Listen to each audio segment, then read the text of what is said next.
మొయ్యలేక పడిపోతూ తూలుతూ ఆయన భారం అనుభవిస్తూనే దోషముగా మోస్తున్నాడు. కారణం ఏంటి? అందరు పాపాలు ఆయన భుజం మీద వెళ్ళిపోతాయి కాబట్టి నేనే మోస్తున్నాను కూర్చున్నాను. కానీ ఎంతైనా మానవుడే కదా, మానవుడిగా పుట్టాడు కదా, ఆ బాధ అనుభవించాడు కదా, అంచేత తూలిపోయి పడిపోయాడంట. మొయ్యలేక యేసు తూలిపడేలో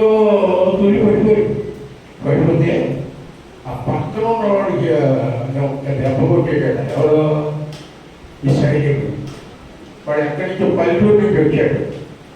వచ్చే ఎరుసలేము చూద్దామని వచ్చాడు. ఎరుసలేము మహాపట్నం కదా.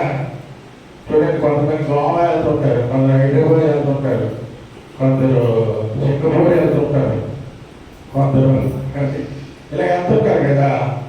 అమ్మగారు ఉన్నప్పుడు గోవా వెళ్ళడం ఛాన్స్ రాలేదు నాకు. దేవుని స్తోత్రం. అప్పుడు వెళ్దామని కుదరడం. దేవుని స్తోత్రం. దాని మార్పు ఏదైనా ఒక మీరే చెప్పాలి. ఓకేనండి. ఎందుకంటే పూణె ఒకటి వెళ్ళాలి, గోవా ఒకటి వెళ్ళాలి. ఊరికి కాదు, ఏదో పని కనిపించుకుని వెళ్తాం. కానీ ఊరికే షికారు మనకు వచ్చాం. బీచ్కి వెళ్ళడానికి బాప్టిజాలు ఇచ్చినప్పుడే వెళ్ళిపోండి.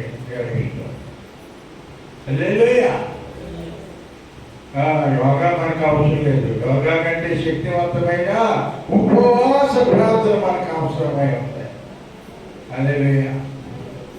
శక్తి లేకపోవడానికి కారణం ఏంటో తెలుసా? నీ ప్రార్థనకి జవాబు రాకపోవడానికి ఏదో కారణం తెలుసా? నువ్వు ఇంకా కారు కొనవలసిన వాడు, పెద్ద పెద్ద స్కూటర్ కొనవలసిన వాడు, ఇంకో బిల్డింగ్ కట్టవలసిన వాడు, ఇంకా కట్టలేకపోతున్నాడు. కారణం తెలుసా? నువ్వు చాలు లేకపోతావు. చాలు. హల్లెలూయా. ఇసుగా ఇచ్చే చాలు. అందుకే సుఖంగా ఉండడం నేర్చుకున్నాం. మరి ఉపవాసం చేయడం మర్చిపోయాము. అందరూ అలా ఉంటారని కాదు. ఉపవాసం చేయడం వాళ్ళకి బాగా నా మాట బాగా నచ్చుతుంది. ఎందుకంటే అలా పుచ్చుకుంటారు కాబట్టి. దేవుడిస్తాం. అది కూడా ఇలా లాగేసుకుంటారు. అది కూడా పెద్ద లెక్క లేదు.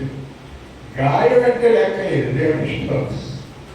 అదే చూడండి, కాబోతులాగే గాయం ఏంటి కానీ దాన్ని లెక్క పెట్టడం లేదు. ఏమండి? అయిపోయింది. టైం ఎక్కువైపోతుంది. క్షమించండి. ఇప్పుడు చివరి మాట చెప్పేస్తానండి. పాపం వెళ్ళిపోదాం. ఏమండి? మరి మా తమ్ముడు అంటాడు కదా, 2 వెళ్ళిపోతుందండి అన్నాడు.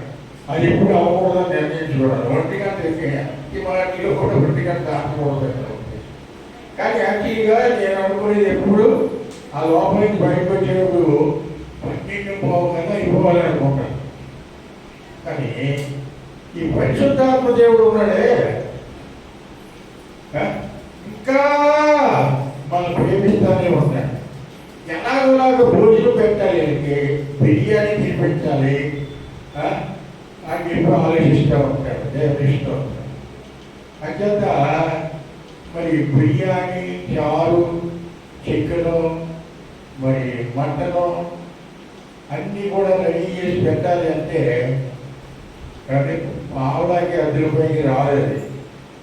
కొంచెం దేవుడి దగ్గర ప్రయాసపడి కష్టపడాలి. ప్రజలా కొంచెం ప్రార్థనలో పోరాడాలి. ఆ దేవుడు నాతో మాట్లాడాలి. మాట్లాడడం లేదు మంచి సరిగ్గా. హల్లెలూయా. నేనెందుకు మాట్లాడటం లేదంటే ఆయన గాయం మీద గాయం చేసేస్తున్నాడని నేను మాట్లాడకపోతే ఆయన కూడా చెప్పి ఆయన మాట్లాడటం ఆయన నమ్మండి. మరి నమ్మితేనే దేవుడికి భయం. దేవుడి ఇష్టం. హల్లెలూయా. నువ్వు నమ్మితే దేవుడి భయం చూస్తూ ఉన్నాడు ప్రభు. కాబట్టి ఆ దినము నేను పడిపోయినప్పుడు కుక్కలు పరిగెత్తుకుని వచ్చేది కదా, కుక్కలే సంకేతం నాకు. 4 వచ్చి లేపాడు. సోదరుడు ఒక కార్మికుడు బండి లేపుదాం అనుకుంటున్నాడు. బండి లేకుండా కాబట్టి నా కాలు ఉద్యోగాన్ని ఉన్నప్పుడు నన్ను పట్టుకో లేపన్నాడు. నాకు చెల్లించాను. కుక్కలు కూడా చెప్పేస్తానే తీయని అబ్బో అని అడుగుతున్నాను. ఎంత మంచి దేవుడు అయ్యా నీవు. ప్రజలా కుక్కలుగా రోజు పంపించే ముందు తర్వాత 5-6 మనుషులు పంపించావు, 3 కుక్కలను పంపించావు. 30 సెకండ్లు నన్ను బయటికి లేపారు. హ్యాపీగా హీరోలాగా బండికి ఎక్కించారు. ఎక్కించలేదు, బండి లేపి నిలబెట్టారు. నేను బండి మీద హ్యాపీగా కూర్చున్నా. నేను తీస్తాను యేసుతోటివిగాను బోధమా అడ్డుగా వచ్చవై గల్మను యుద్ధగానంబుతో గమా యుద్ధగానంబు నాలుగేదో తీసుకున్నట్టు అనుకుంటాను. ఏ డంకులో అలాగైంది పడిపోయి అన్నాడు. పడిపోయింది కానీ బాగా ఉంది, కాలు ఏదో తీసుకున్నట్టు ఉంది. చూడలేదు, చూడలేదు. దేవుడి బిడ్డ, నేను ఎందుకు ఈ మాట చెప్తున్నాను అంటే, చివరి మాట 16వ అధ్యాయం గురించి చెప్తున్నాను కదా. ఈ 16వ అధ్యాయంలో ఎవరండి ఈ లాజరు గారి స్నేహితులు ఎవరు చెప్పండి? లాజరు గారి స్నేహితులు ఎవరు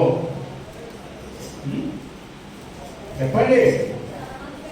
లాజరు గారి ఫ్రెండ్స్ ఎవరు? ప్రభువా లేకపోతే కుక్కలా? యేసు ప్రభువే. కానీ అక్కడ షెడ్యూల్ బట్టి చూస్తే కుక్కలు అన్నమాట. ఎందుకంటే ఆ రొట్టె ముక్కలు పనికిరాని చెత్త కింద ధనవంతులు పడేస్తుంటే ఈ కుక్కలు కిందకి వస్తున్నాయి. కుక్కలతో పాటు ఎవరున్నారు అక్కడ? లాజరు. మరి ధనవంతుడు హేళన చేసి నా కాలు మొక్కరాదని కానీ లొంగలే. దేవుడికి మొక్కవలేను తప్ప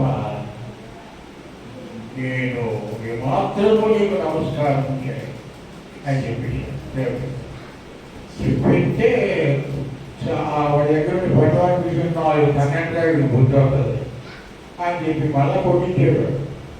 పాపం కొట్టే దెబ్బకి ఏమైపోయిందంటే పుళ్ళు ఉంటాయి కదా, పుళ్ళంతా పుల్లే, శరీరమంతా కూడా యోగులాగా పుల్లే.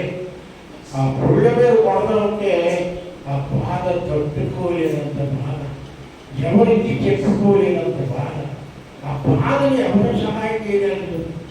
ఏమి చేయలేక దేవుడిని దుఃఖిస్తున్నాడట. ఏమీ చేయలేక ఏం చెప్తాడు? దేవా ఈ బాధ నాకు ఇచ్చేవా అని చెప్పి దేవుడిని దుఃఖిస్తున్నాడట. దేవుని హల్లెలూయా.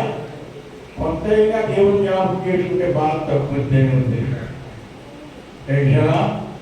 సరే చూస్తుంటే అక్కడ స్నేహితులు ఎవరన్నా? నేను స్నేహితుడు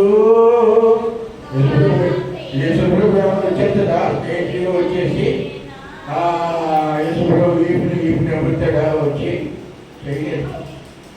కానీ కుక్కలు పంపాడు దేవుడు. ఎక్కడికి? లాజరు వీపు మీదకి పంపించాడు. లాజరు యొక్క వీపు వెనకాలకి వెళ్ళి ఏం చేస్తున్నాయంట? ఏం చేస్తున్నాయి బాబు? నాలుగుతో నాగుతున్నాయంట. ఏం చేస్తున్నాయి? నాగుతూ ఉన్నాయి. దేవుడి బిడ్డ, ఆ యొక్క ఆ మెత్తని నాలిక అది తగలగానే ఎక్కడో పరలోకంలో ఉన్నట్టు అనిపించింది వాడికి. దేవుడి ప్రభువా ఈ కుక్కలను పంపించేలా నా కోసం ప్రభు ఎంత గొప్ప దేవుడు, ఎంత గొప్ప దేవుడు. ఈ కృప చాలయ్యా, నాకు ఇది చాలు. హల్లెలూయా. ఆ యొక్క జీవితంలో మర్చిపోలేనటువంటి ఆ దైవికమైన క్రీస్తు ప్రేమ చూసినటువంటి లాజరు గట్టిగా కేకలు వేస్తూ దేవా నీకే స్తోత్రం, స్తోత్రం,